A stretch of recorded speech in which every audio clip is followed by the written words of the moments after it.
Happy May Day, all. It is the start of the month, which means only one thing: more resources, more opportunities to learn.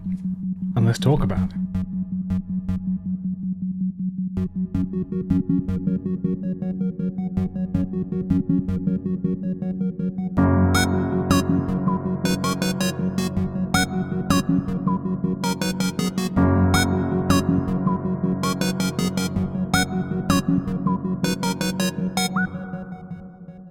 Hey everyone, I hope you're well, playing on and making the games that you all love. You're joining me, your host, lead level designer, Merc Spurs. Pleasure to be having you, whether you're listening to this morning, evening, or night. I really appreciate the time that you have, and I hope that you and your loved ones are all well. This is the start of the month. For those who don't know, or maybe this first time joining us, the start of the month is where I go through some incredible resources by other amazing devs, because after all, I do not know everything, and there are some brilliant people out there talking more about design, more about that of their games that they make, and I think it's always fascinating for us to grow and learn from. So these ones are normally a little bit shorter, but obviously packed with more incredible information out there from everyone. And with that being said, let's just go straight into the first one out there. Instead of a traditional sponsor, what I'm offering now is that of joining the mailing list. Social media is constantly changing all the time, as we're seeing some people are leaving Twitter, others are choosing to remain, Blue Sky, Threads, all of this. So it's really hard to reach out to all of you incredible aspiring and current game devs. So what I'm offering here is that of a emailing list. So if you want to be kept up to date with all of the great level design news, as well as get your free guide, which is my 10 tips towards better level design, then please join the mailing list. You'll be making sure to get 3 emails a week with me sharing that of different resources, ideas, as well as what I've learned through my career and some Q&As. So if you're constantly looking to improve level design and instead trying to figure out where all this information may be, then look no further than the mailing list. Check down in the description below to join now and get that of your 10 tips to improve your level design. And the first one comes from a talk over in GDC that happened last year, which is called How Interactive Should My Game Be? This is here by an incredible games writer who's worked in the industry for an incredible amount of time, grown, made lots of different games, and seeing how much the interactivity and the narrative, how that's changed, what's changed depending on the genre, and how it is that you can adapt that with each of your games. So he gives a few different examples of ones that he believes work well, how far you can push them depending on the genre, elements like that. And I really did enjoy this. I find it interesting because some of the games that I've worked on definitely have more narrative elements than others. Some of them definitely have less, right? And I think that's always an interesting one to see, right? Depending on what it is you're making. And when I say that, you think about that of maybe it's player-driven story. Like think about Among Us, right? Among Us, just in the narrative of its own right, is that there is aliens on the ship. You just have to eject them.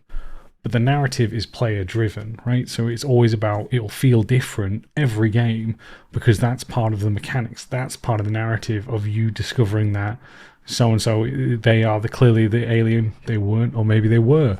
And depending on that, you can replay that scenario, but constantly play it in a very different way because of how, autonomous the narrative is within the mechanics of the game, right? Like you have the meetings, you all pitch all of those elements, pitch who you believe it's there, versus somewhere you see like the more traditional Telltale games from back when they were around with their different style of choice equals consequence.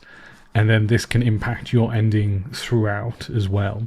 Elements there that I really just thought were fantastic all in all. And again, there's different ones depending what it is that you're after, depending on what it is that you're trying to do. So I really enjoyed this talk. I thought it was, again, always important to know because not every game has as in-depth stories as ones that we may love, right? Or not many may have even as branching ones, like Cyberpunk, when working on that one, had a hugely multifaceted different results on choices that led to not only that on side quests but main games. I mean, I think I said, what, like 2 years ago, I found out like one of the characters died that I didn't realize, just because there's different endings depending on what you do. And I was like, oh, Jesus. So yeah, even as a developer, there was things I didn't realize what happened. So yeah, there's elements all in that one. I think there's other ones, again, we can see changing as well. Whether that be that sort of ones where it's not necessarily about the narrative, where you look at, say, something like Fortnite, right? And that's not an insult to them. It is a different style of game, right? I'm sure there is some sort of narrative. I don't know why I did the finger quotes. Narrative in these games, but it's not necessarily the reason that people come back to play, right? They really enjoy the gameplay, the world, kind of the different game modes, all of that in there. So I think there's always a lot to show, again, how narrative evolves and what it is that you're working on, right? So yeah, that's something that, again, really, really enjoyed. Go check it out. All of these will be in the description down below.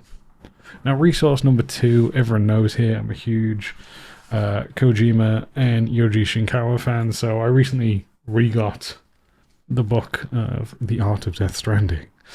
Really enjoy this. Pleasure to say that I've been able to meet both Kojima-san and Yoji Shinkawa a few times. We're not friends or anything like that, but still, to meet those people that have played a huge inspirational role to the games, like myself, is incredible. I just love this. There's so much that time and effort that's gone in to these. The fact that the pages are gold as well. Sorry, I'm hitting everything. But I love this. I love Yoji Shinkawa's style of art, and yeah, it's beautiful. Like the box down here, that is a frame piece of Yoji Shinkawa's art that's going to go up on this wall behind. So I'm excited to finally stop being lazy and putting that up soon. So yeah, I really like art books. There's always some good things to learn. I think back when I worked on Nine Heroes, I used the Overwatch art book, and that gave me some great inspiration for some of the buildings that I designed for that. Really cool shapes and that. There's always stuff, again, you can learn. I'm definitely not artistic. So, yeah, just amazing work by amazing people. So, if you've got a few extra pennies, I think that was about just under £30, then I strongly recommend checking it out.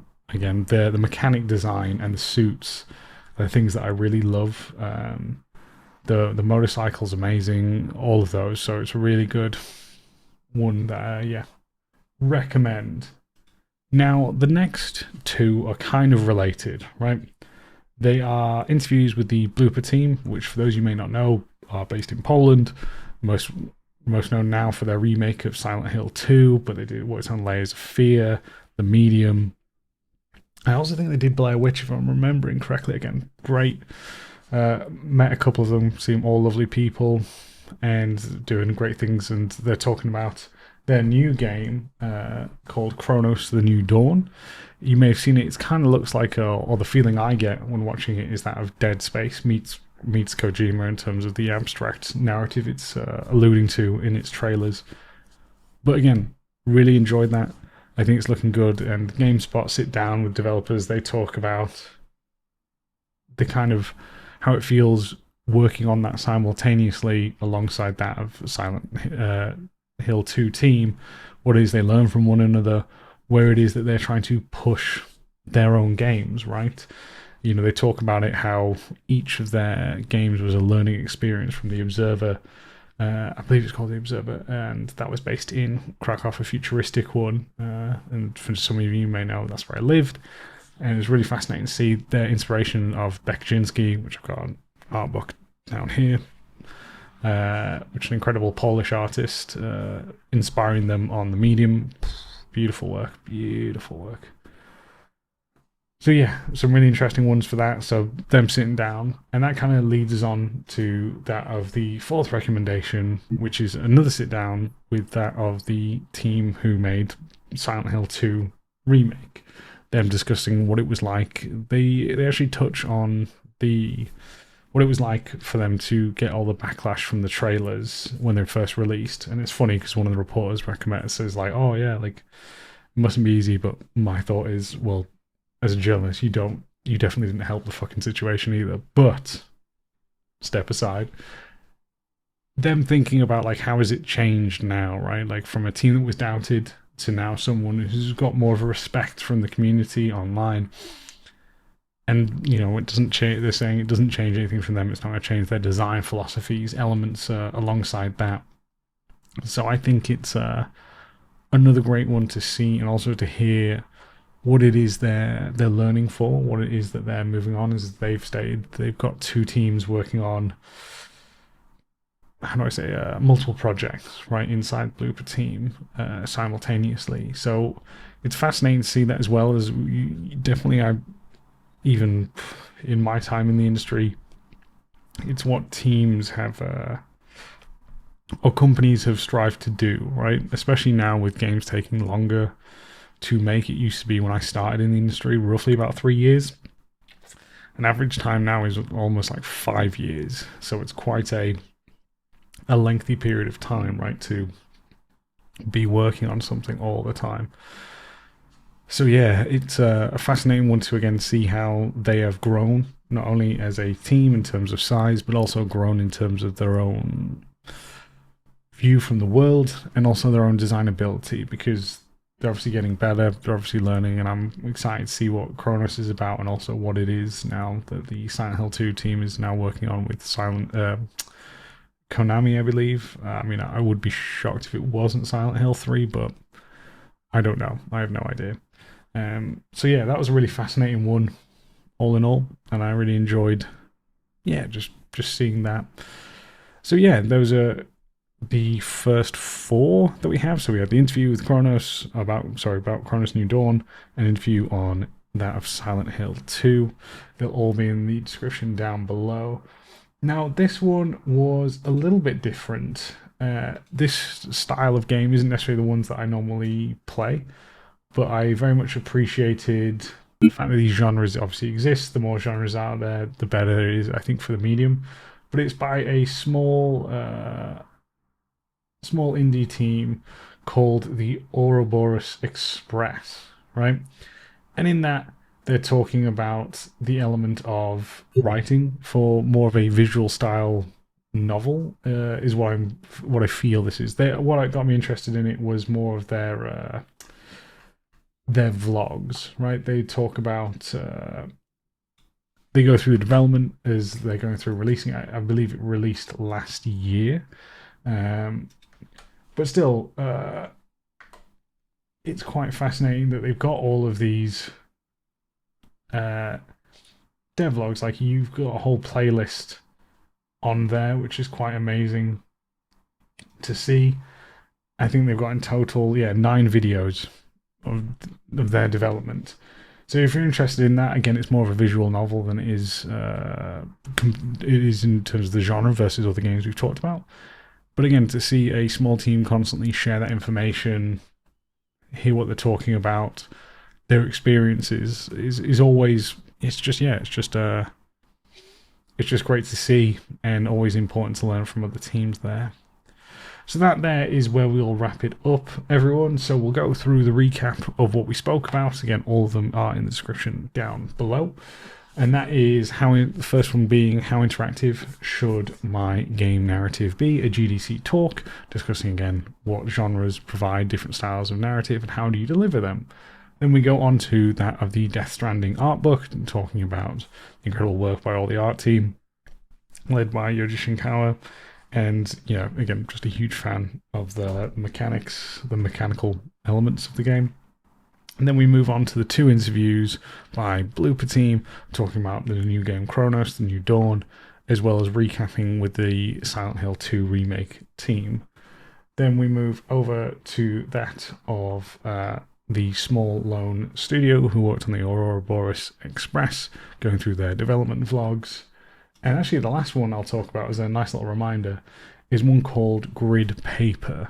Grid Paper is that of a kind of like a 2D map encyclopedia or collection of all these 2D maps done by different studios. We've got that of Apex in there, Rainbow Six Siege, Halo. I believe there's some Call of Duty maps as well, and just breaking all of those down so we can basically see the 2D maps, the top-down view of them.